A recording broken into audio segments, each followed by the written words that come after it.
Hello and welcome back to another video. In this one we will revisit the Trashintosh, this completely destroyed 2003 notebook I found on the street. Last time we installed OS X Tiger on it. This time I want to try a dual boot setup with Windows XP. So let's get started. So as you maybe know, in the last video I installed macOS X Tiger on this absolute piece of garbage here, and we used an SSD to install the operating system too. And this SSD is a normal SATA SSD and has been adapted to an IDE interface normally used by CD or DVD drives, which we then plugged in here and installed macOS on here. So since then I bought a few things. The first one being actually an IDE SSD for notebooks. I did not know something like that actually existed. But yeah, this one is from Kingspec and it's 32 gigabytes in size, which is not very large, but macOS Tiger only needs 6 gigabytes in this installation here, and Windows XP like 4 gigabytes. So it's plenty big. So the idea now is to first compare the speeds between an actual IDE SSD and a SATA SSD in an adapter, which we will do in macOS since it's the only operating system currently installed, and then install Windows on the faster one and maybe even get a dual boot working. So another thing I did since last time is get myself a way to capture VGA signals. So I bought this VGA to HDMI adapter, which then goes through a HDMI cable and then ends in a HDMI capture card. So now we can actually see what's happening on screen without me having to film it, which should improve the quality, I hope. So yeah, with all that said, the very first thing I want to do is actually look into this SSD, because I've seen pictures online of these SSDs which are actually just IDE to SD card adapters, and I've also seen pictures of SSDs which actually contain flash chips and are built like real SSDs. So I just want to know what kind of SSD we have here. So we have 4 screws here on the bottom.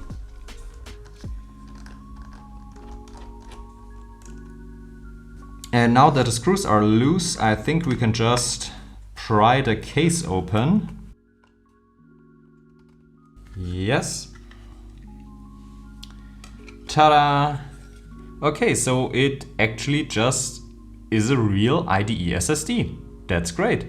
So we have our NAND chips here, 4 NAND chips populated on this, our controller chip, and then our IDE interface.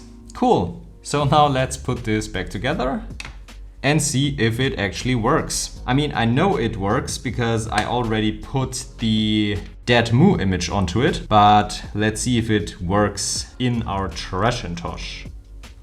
So now our SSD goes into this slot. No, the other way.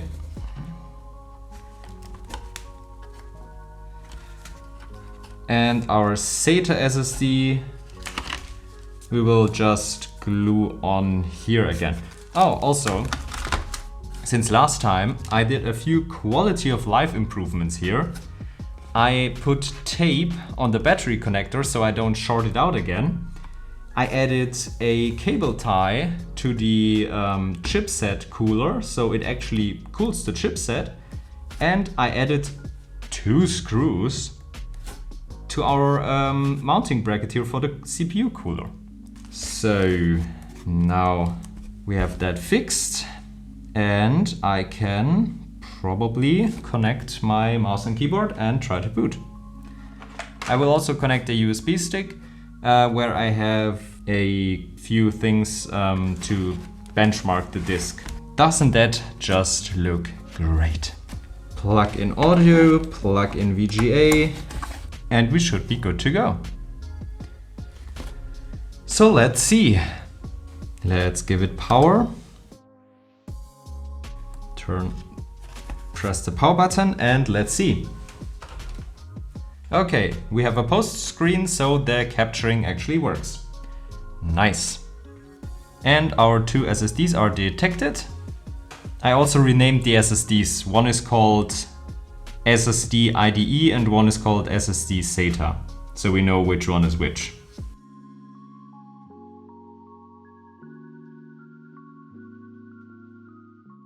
Okay, as we can see here, we have our two SSDs. ATA SSD is of course the one connected using IDE, and SATA SSD, the one using the IDE to SATA adapter. And we are currently booted from the SATA, yeah, we are... Oh no, we are currently booted from the ATA SSD. Okay, sorry. So yeah, on my USB stick, I have Xbench, which might work on here, it might not. I've seen it work on some Hackintoshes, but I've also seen it not work on others. Yeah, okay, it doesn't work. It instantly closes. Okay, but I have a backup solution, which is to use DD, and I don't want to type this in on the camera, so I prepared it here. So what we will do here is we use DD and copy data from /dev/0 into a test file on the respective drive. And then in the end, we will time how long it took. So let's open a terminal. Welcome to Darwin, nice. And we will paste this and go. Okay, so we have our 1 GB transferred in 37 seconds on the ATA drive, so on the IDE drive. Let's open a new terminal window and go to our other drive. And we will do the same thing here. Nice, there's no space left on the device. Why though? Let's try that again. Okay. So it was quite a bit faster, 32 seconds. And now what we will do, since there will now be a file called test file, we can read this test file in and look for the read performance. Yeah, there appears to be a space here. And for the read, it took 35 seconds on the ATA. And let's see, on the SATA SSD, it took 32 seconds. So that is actually quite interesting. So for the SATA SSD, we are reading and writing at the exact same speed, which is this number here. So we are reading and writing at approximately 28 or 29 megabytes a second, which is really not fast, but for such an old device, I think it's okay. On the other hand, the IDE SSD was a bit slower in write speeds, but actually faster at reading, interestingly. But to be completely honest, both are very slow. But this just shows me that we can use the IDE SSD. I just wanted to see if we lose speed going with the IDE SSD, because I really wanted to use an IDE SSD. I have never used an IDE SSD before. So that means we can retire our adapter solution and just use the IDE SSD. Maybe if we want to dual boot, we need both drives, I don't know yet. But for now, I will just try to install Windows on a partition which I already created on the IDE SSD. So now I have the same setup like last time. I have the external power supply to run my PC DVD drive, and it is connected using USB. And yeah, let's just boot up our notebook and let's see what happens. Oh, it spins up. Yes, we can boot from CD. Okay, so if this works, I will just cut up the video to make this whole setup bearable. See you then. 3 days later. So as usual, nothing worked as intended. So now here we are a few days later, and as you can see, I installed Windows XP. This is Service Pack 3, and like I said, of course, that didn't work out as planned. During the installation, it told me that files were missing, so I tried different Windows XP CDs, but none worked. At the end, I found a tutorial that said to just copy the i386 folder from the CD onto the root of our SSD here, and that actually worked. So then I could install Windows XP. The installation went through smoothly after that point. So now Windows XP was working, but the next problem was just around the corner. On an MBR formatted drive, which we have here, the partition table has a flag in it to say which partition is the one the computer boots from. And we had macOS installed here, of course, as you have seen in the last episode, and macOS had its own bootloader. This bootloader can also boot Windows XP. So what I wanted to do was to have a dual boot between macOS and Windows XP using this bootloader. The problem is that the Windows XP installation overrides this boot flag, so the PC would just boot straight into Windows XP and we would never see the bootloader. I googled a bit, and at the end I found a tutorial how to set this boot flag yourself, which I will link in the video description. And now I actually have a bootloader. So on startup we can choose between macOS 10 Tiger and Windows XP, which is super nice, and I've always wanted to have that, a dual boot between Windows XP and macOS Tiger, since both of these operating systems are very nostalgic to me. So yeah, then I just continued the post installation. I installed the drivers, some applications, and that's where we are now. So like I said, we have Windows XP Service Pack 3 installed here, and of course the first thing we have to look at is, of course, our beloved pinball. Where is it? Here it is. Sadly, my capture has some lag to it, so it probably will be the worst performance ever playing this.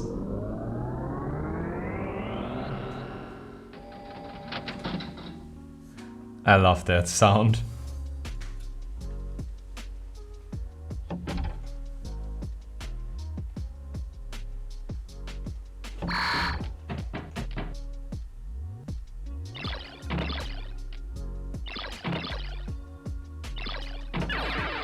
Okay, I got lucky there.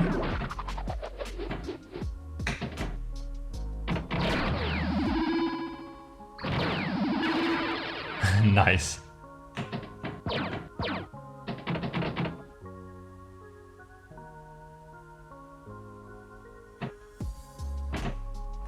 Ah, no. Okay, so as you can see, it works. But what we also tried to do in the last video was find out what specs this machine actually has. And now I installed CPU-Z, as we can see here, which will probably tell us those specs. Okay, so as we can see, we have a Intel Celeron, which is something we already knew, and it's from the Northwood generation.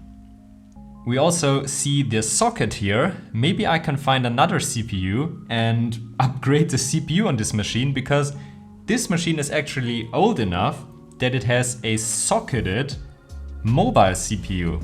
which is something you don't see today anymore. Yeah, we also know that it's 2 GHz, but it does not say the processor name. That's weird. Let's look into caches. Okay, the main board is of course a proprietary one for the Samsung V25. We can also see that the BIOS date is from 2003, which means that this notebook is at least from 2003. We have our memory, our integrated Intel graphics, which is even worse than the venerable GMA 950. And we have a whole 64 megabytes of VRAM shared with our system. But yeah, I don't know where we could see our processor name here, which is weird. But I mean, we can just remove the cooler and look on the processor itself and we would know that. In the last video where I had Windows XP installed, I tried Need for Speed 2 SE. So this time I want to go a bit newer with Windows with Need for Speed 3 Hot Pursuit, which is one of my favorite games of all time.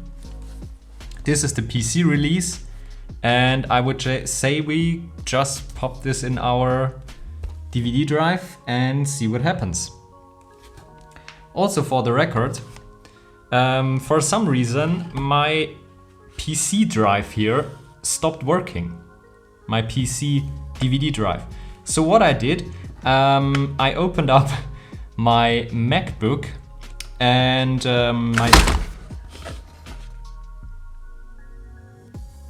that was bad. Okay, I think I removed the RAM stick during operation, which is... Oh no, okay, it reboots. Maybe it's not that. That would be fucked up. Okay, yeah, too many cables, too much stuff going on around here. Here you can see our boot manager again, where we have the option to boot macOS Tiger or Windows. And I will select Windows, and this time I will just put this drive away. So yeah, what I wanted to say was, that scared me a bit. I stole this drive out of my 2009 MacBook and used a mini SATA, or I don't call it, I think it's called SATA Slimline, to normal SATA adapter. And then we will put that into the USB to SATA adapter and connect it to here. And that should obviously work. But that means we have a genuine Apple part on our Trashintosh here. These slot loading DVD drives are so loud. So yeah, let's see what happens. It found the CD and we can play. This game is actually old enough that this really is a CD and not a DVD. So yeah, just like with pinball, I will be horrible here because I have maximum input lag. But I don't care. I love this game and it's super weird playing it from a MacBook's internal DVD drive connected to all sorts of adapters to a notebook I found on the street, which is running here bare without a case and dual booting macOS. So yeah, while I was talking, of course, all the other people started their race. Yeah, it had this nice interior view.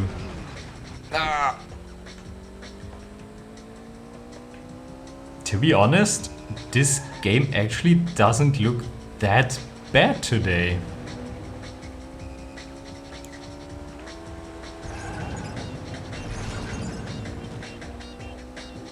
I'm just playing extremely bad. The input lag is just unbearable, but that has nothing to do with our notebook here and everything with my capture solution. Yeah. If I can finish and not be last, I will be happy. But it does not look like it. I don't have an FPS counter here, but it actually does not feel that bad FPS wise. So yeah, let's cut here. Yes, I was not last. 7th of 8. Yeah. I'm not good at that game, but I don't care. Okay, it crashed, which is nice because I actually just wanted to stop playing. So yeah, the last thing I wanted to show you is if we go to properties, I actually also patched the UX theme, I think it's called, to install unofficial Windows XP themes. And as we can see, where is it? Under appearance,